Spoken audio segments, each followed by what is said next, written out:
Hi అండి. అందరూ ఎలా ఉన్నారు? Welcome back to my channel Swita sisters. మీరు ఈ ప్యాకెట్స్ ఏంటి అనుకుంటున్నారా? అరిసెల పాకం అండి. అవునండి. సో అరిసెలు అత్రసాల పాకం అయితే చాలామంది బయట దొరకట్లేదు అంటున్నారు. సో నేనైతే ఒక ప్రయత్నంగా అయితే ఇది చాలామందికి ఉపయోగపడుతుంది కదా అనేలాగైతే నేను చేస్తున్నాను. ఈ వీడియో ఆల్రెడీ మీరు చేశారు కదా, మరి ఎందుకు పెడుతున్నారని అనుకోవచ్చు కొందరు. కాకపోతే మీరు ఆర్డర్స్ పెట్టే వాళ్ళకి కొన్ని డౌట్స్ ఉంటాయి. సో మేము ఎలా చేస్తాము, హైజీన్గా ఉంటుందా లేదా, సో ఏంటి అనేది, సో వాళ్ళ క్లారిటీ ఇవ్వడం కోసం అయితే నేను ఇక్కడ వీడియో చేస్తున్నాను. మనకి ఆర్డర్స్ అయితే బాగానే వస్తున్నాయండి. కాకపోతే కొద్ది షిప్పింగ్ కాస్ట్ వల్ల అంటున్నారు. బట్ షిప్పింగ్ కాస్ట్ అంటే నేను కూడా చాలా వరకు ట్రై చేస్తున్నాను తగ్గించుకోవడానికే. బట్ అక్కడ వాళ్ళు ఏమి చెప్పగలుగుతున్నారు, వాళ్ళు ఏమంటున్నారంటే కొద్దిగా ఎక్కువ క్వాంటిటీలో ఆర్డర్స్ వచ్చేలాగా అయితే సో మేము కూడా షిప్పింగ్ కాస్ట్ తగ్గిస్తాము అంటున్నారు. 1 కేజీ 2 కేజీస్కి అయితే మేము తగ్గించలేము. సో మోర్ దాన్ 3 కేజీస్ అలా అయితే తగ్గించగలుగుతాము అంటున్నారు. సో దాని మీద అయితే మనం వర్కౌట్ చేస్తున్నాము. బట్ కాకపోతే కొంతమందికి డౌట్స్ ఏమంటే మీరు హైజీన్గా చేస్తున్నారో లేదో, సో మేము తీసుకున్నాక మేము ఎలా ఇబ్బంది పడాలో, సో ఎలా చేస్తారో అనే డౌట్స్ ఉన్నాయి. సో మీరు ఇక్కడ వీడియో క్లియర్గా చూసారు అంటే ఎండ్ వరకు, సో నేను ఎక్కడ ఎలా చేస్తున్నాను, పాకం ఎలా పడుతున్నాను, ప్రాసెస్ ఏం చేస్తున్నాను, అలాగే మేము టెస్ట్ చేసి పంపిస్తున్నామా లేదా, అంటే మా దగ్గర మేము కరెక్ట్గా పట్టాము అనేది మేము అనుకుంటాము. బట్ అది కరెక్ట్‌గా వస్తుందా లేదా అనే డౌట్ కూడా ఉంటుంది. సో అందుకోసం అనేసి నేనైతే పాకమంతా పట్టిన తర్వాత కూడా నేను ట్రయల్ చేసి పంపిస్తాననమాట. టోటల్ ప్యాకింగ్ కూడా చాలా డబుల్ ప్యాకింగ్‌గానే ఉంటది. సో ప్రాసెస్ కూడా మీకు ప్యాకింగ్ ఎక్కడ లీకేజ్ కూడా అవ్వదు. డబుల్ ప్యాకింగ్ చేస్తాము. అలాగే మీరు పాకం పట్టేటప్పుడు కూడా నీట్‌గా ఉంటుందా లేదా, సో బెల్లం ఎలాంటి క్వాలిటీది వాడుతున్నారు అని అనుకుంటారు. నేనైతే ముద్ద బెల్లం వాడతానండి. నార్మల్ ఉండలు కూడా కాదు. ముద్ద బెల్లం అంటే ఆల్మోస్ట్ మనకి ఒక 1½ కిలో వరకు వస్తుందనమాట బెల్లము. సో అంత క్వాంటిటీలో ఉండే ముద్ద బెల్లమే వాడతారు. అది ఎందుకు వాడుతున్నాను అంటే క్వాలిటీ బాగుంటుంది. ప్లస్ ఆ బెల్లం అనేది కొద్దిగా మనకి మెత్తగా ఉంటుంది. సో పొడిగా ఉంటే మనకి పాకం అంత బాగోదు. బట్ ముద్దగా ఉన్న బెల్లం తీసుకున్నాం అనుకోండి, క్వాలిటీ బాగుంటుంది, పాకం కూడా కరెక్ట్గా వస్తుంది, స్వీట్నెస్ కూడా చాలా బాగుంటుందండి. అందుకోసమే నేను సో ఆ బెల్లాన్ని పర్టికులర్గా ఒక షాప్కి వెతుక్కొని మరి మాకు దూరమైనా కూడా ఆ బెల్లంని తీసుకొస్తానమాట. అండ్ స్టోర్ బియ్యం అయితే నేను పర్టికులర్గా ఇక్కడ స్టోర్ బియ్యమే వాడుతున్నాను. స్టోర్ బియ్యం కూడా కొన్ని చెత్తగా అలా ఉంటాయి. సో అలాంటివి కాకుండా మంచి క్వాలిటీవే తీసుకుంటున్నాను. ఇన్కేస్ అలా వచ్చినా కూడా వాటిని నీట్ చేసి నేను ఆల్మోస్ట్ ఒక మోర్ దెన్ 24 అవర్స్ వరకు అయితే రైస్ నానబెడతాను. సో నేను వచ్చేసి ఒక 5 పూటల వరకు కడుగుతానండి. కడిగిన ప్రతిసారి 3-4 టైమ్స్ కడుగుతాను. సో ఎటువంటి గలీజు ఉండదు. అలాగే మనకి స్టార్చ్ కూడా నీట్గా క్లీన్ అవుతుంది. రైస్ కూడా చాలా వైట్గా ఉంటుంది. అండ్ పిండి కూడా నేను డైరెక్ట్గా నేనే వెళ్ళి మిల్లుకి వెళ్ళి పట్టించుకొని వస్తానండి. మిక్సీకి వేస్తే అంత క్వాంటిటీ నేను మిక్సీకి వేయచ్చు, ప్రాబ్లం కాదు. కాకపోతే అంత క్వాంటిటీ వేసేటప్పుడు ఏమవుతుందంటే మనం జల్లించుకునేటప్పుడు ఈ పిండి అనేది ఆరిపోతుందనమాట. అదే మిల్లుకెళ్ళామనుకోండి, మిల్లు ఒక్కసారిగా పట్టేస్తారు. ఇంటికొచ్చి జల్లించుకొనేసి వెంటనే క్లోజ్ చేసేసుకోవచ్చు.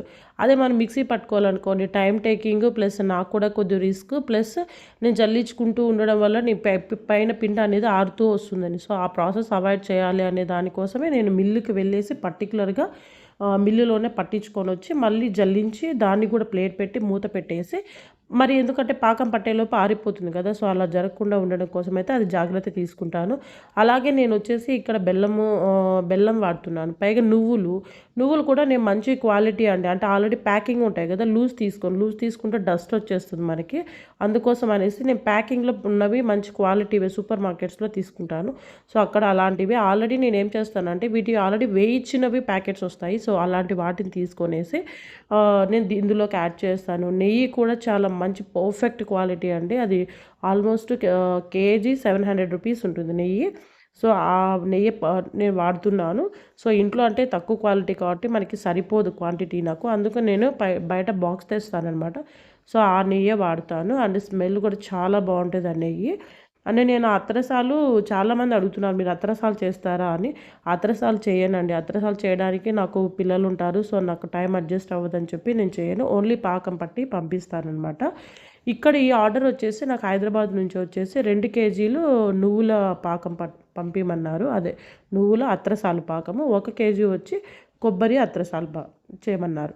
సో అలా చేయడానికి నేను సపరేట్గా అంటే నువ్వులది సపరేట్గా 2 కేజీస్ది సపరేట్ చేశాను. అలాగే కొబ్బరిది సపరేట్ చేశాను అనమాట. ఇక్కడ మీరు రెండిటిని ఒకే ఆర్డర్ కాబట్టి సో 2 ఒకసారి చేయాలనుకో, పాకం పట్టి పక్కన పెడితే మనకి కరెక్ట్గా చేయడానికి అవ్వదు. సో అందుకోసం 2 సార్లుగా చేయక తప్పలేదు. సో డిఫరెంట్ ఆర్డర్స్ కాబట్టి మనకు చేయాలి. ఇలా చేస్తేనే మనకి పాకం కూడా కరెక్ట్గా వస్తుంది. అండ్ నేను ఇక్కడ వచ్చేసి వాళ్ళకి ఎంత ఆర్డరో సో అంతవరకే పాకం పెడతాను. సో నేను ఎక్కువ కూడా ఇంట్లో పెట్టుకోననమాట. సో నాకు ఆర్డర్స్ బేస్ని బట్టి నేను ఫ్రెష్‌గా బ్యాచ్ చేసి పంపిస్తాను. సో ఏ ఆర్డర్ కూడా మన దగ్గర రెడీగా అయితే ఉండదండి. మీరిప్పుడు ఆర్డర్ ఇచ్చారనుకోండి, నేను ఇంకొక 2 డేస్ టైం తీసుకొని ప్రిపేర్ చేసి థర్డ్ డే మీకు డిస్పాచ్ చేస్తాననమాట. డిస్పాచ్ చేసి ఇమ్మీడియేట్‌గా ట్రాకింగ్ కూడా మీకు ఇచ్చేస్తాను. So most of the things అయితే మీకు వితిన్ 2 డేస్‌లో మీకు కూడా డెలివర్ అయిపోతుంది. సో ఇవాళ పంపించారనుకోండి, రేపు అవ్వదు, ఎల్లుండి ఆల్మోస్ట్ డెలివర్ అవుతున్నాయి. అంటే మన వితిన్ ఆంధ్రాలో అయితే, ఆంధ్ర ఆర్ తెలంగాణ ఇలా అయితే. సో మిగతా వాళ్ళైతే నాకు వేరే స్టేట్స్ నుంచి రాలేదు. ఓన్లీ మన వితిన్ ఆంధ్ర, తెలంగాణ నుంచే నాకు ఆర్డర్స్ వస్తూ ఉన్నాయి. సో నేను ఇలా ప్రాసెస్ అయితే ఫాలో అవుతాను. సో ఇక్కడ మీరు ఇన్ డీటెయిల్డ్‌గా మీకు రెసిపీ ఎలాగా అనే వాళ్ళైతే నేను ఓల్డ్ రెసిపీస్ ఆల్రెడీ ఓల్డ్ వీడియోస్‌లో నేను రెసిపీ క్లియర్‌గా విత్ టిప్స్‌తో సహా అయితే ఎక్స్‌ప్లెయిన్ చేశాను. ఇది నా ఆర్డర్స్ ఇస్తున్న వాళ్ళకి ఇన్ డీటెయిల్డ్‌గా తెలుసుకోవడం కోసమైతే నేను ఇక్కడ ఇస్తున్నాను. అండ్ ప్యాకింగ్ కూడా చాలా ప్రాపర్‌గానే ఉంటుందండి. ఇలా చేసిన తర్వాత నేను పక్కన పెట్టేస్తాను కదా! సో దాన్ని మరి టెస్ట్ చేస్తాననమాట. నేను ఇంట్లో ఎలా అయితే నేను చేసుకుంటానో సేమ్ అలాగే టెస్ట్ చేసుకుంటాను. సో ఇలా పిండి తీసి ప్రాపర్‌గా వచ్చిందా లేదా అని చెక్ చేసుకుంటాను. సో ప్రతి పిండి ప్రాపర్‌గా ఉంది. మనము నెక్స్ట్ వాళ్ళకి ప్రొసీడ్ చేయొచ్చు, పంపించొచ్చు. సో కస్టమర్ కూడా హ్యాపీ అవుతారు అని. ఎందుకంటే మీ హ్యాపీనెస్సే మా నెక్స్ట్ ఆర్డర్స్‌కి కూడా మేము రెడీగా ఉంటాం కదా! సో ఇన్‌కేస్ ఏదైనా ఫెయిల్ అయిందనుకో నెక్స్ట్ మీరు ఆర్డర్స్ ఇవ్వరు. ఈ ఆర్డర్‌తోనే వదిలేస్తారు. అదే మీకు నచ్చిందనుకోండి మీ ఫ్రెండ్స్‌కి, రిలేటివ్స్‌కి చెప్తారు. అలాగే మీరు కూడా మరిన్ని ఆర్డర్స్ కూడా ఇస్తారు కదా! సో అందుకోసమనే నేను టెస్టింగ్ అనేది నేను ఇంప్లిమెంట్ చేసుకుంటాను. నేను టెస్టింగ్ అంటే ఏమి ఎక్కువ చేయనండి. జస్ట్ ఒక 2 వరకు అయితే అత్రసాలు చేస్తాను అంతే కానీ ఎక్కువ చేయను. ఎందుకంటే ప్రతిసారి చేసినా మా ఇంట్లో వాళ్ళు కూడా తినరు. సో నాకు కూడా అగైన్ మళ్ళీ వేస్ట్ అయిపోతాయి కదా! అందుకోసమని నేను కూడా ఒక 1 ఆర్ 2 పీసెస్ వరకు టెస్ట్ చేసి అయితే పంపిస్తాను. మీరిక్కడ కాల్చేటప్పుడు ఎవరైనా కానీ ఫస్ట్ ఆయిల్ బాగా కాగేలాగా చూసుకోండి. మెయిన్ కొంతమందికి ఫెయిల్ అయ్యేది కూడా ఇక్కడ కూడా ఒక మెయిన్ స్టెప్ ఉంటుంది. ఆయిల్ బాగా కాలిన తర్వాత మీడియం ఫ్లేమ్‌లో పెట్టేయాలి. మీడియం ఫ్లేమ్‌లో పెట్టి అత్రసా వేసి గరిటె ఇమీడియట్‌గా అస్సలు పెట్టకూడదు. అదే కింద కాలి పైకి ఫ్లో అవుతుంది. పైకి తేలినప్పుడు అప్పటి వరకు పెట్టుకుంటేనే మనం ఎట్లాంటి పాకమైనా సరే పర్ఫెక్ట్‌గా అత్రస వస్తది. మీరు గరిటె పెట్టారనుకోండి మధ్యలో బ్రేక్ అవ్వడమో, లేదంటే తునిగిపోవడమో, పిండి అంత గరిటెకి అంటుకోవడమో ఇలా జరుగుతుంది. సో ఇవన్నీ మీరు చూసుకోవాలి. మేము చేసి పంపించినదే కాదు. మీరు ఎలా చేస్తారనేది కూడా ఉంటుంది. అండ్ మెయిన్ థింగ్ ఏమంటే చాలామంది మీరు ఆయిల్ ప్రెస్ చేయరు అని నన్ను అంటున్నారు.